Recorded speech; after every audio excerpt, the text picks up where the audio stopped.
Pernahkah kalian sadar? Katanya Indonesia ini demokrasi, katanya rakyat pemegang kedaulatan tertinggi. Tapi faktanya, rakyat hanya pemegang kertas suara 5 menit sekali dalam 5 tahun. Setelah itu, semua keputusan diambil sepihak oleh pejabat, tanpa rakyat bisa menolak. Rakyat hanya jadi penonton, yang berjuang tiap hari, membayar pajak, bekerja siang malam, tapi hasilnya malah dipakai untuk menggaji pejabat ratusan juta per bulan. Katanya wakil rakyat, tapi kenapa justru jauh dari rakyat? Katanya demi kesejahteraan. Tapi yang sejahtera hanya kursi kekuasaan. Inilah wajah asli demokrasi kita. Bukan kedaulatan rakyat, tapi kedaulatan elit. Setiap kali rakyat bersuara, jawabannya selalu, itu sudah keputusan DPR, atau itu sudah aturan pemerintah. Seolah-olah suara rakyat hanya dianggap angin lalu. Padahal tanpa rakyat mereka bukan siapa-siapa. Tapi kini, rakyat hanya jadi sapi perah.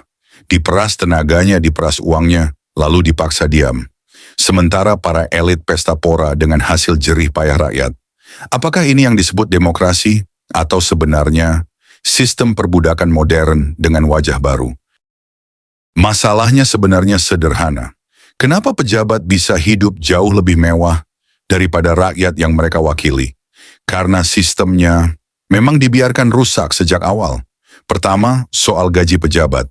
Mereka seenaknya menentukan sendiri. Padahal logikanya jelas. Kalau rata-rata rakyat cuma dapat 3-5 juta per bulan, kenapa gaji pejabat bisa ratusan juta? Seharusnya ada batas wajar.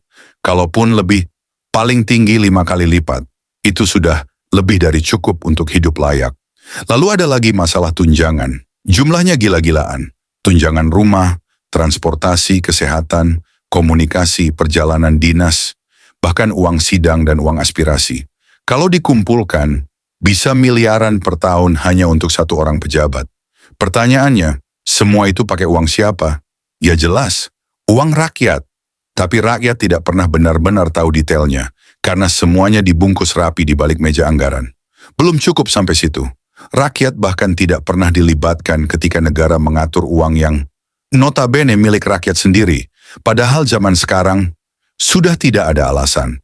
Teknologi ada, internet ada, aplikasi bisa dibuat.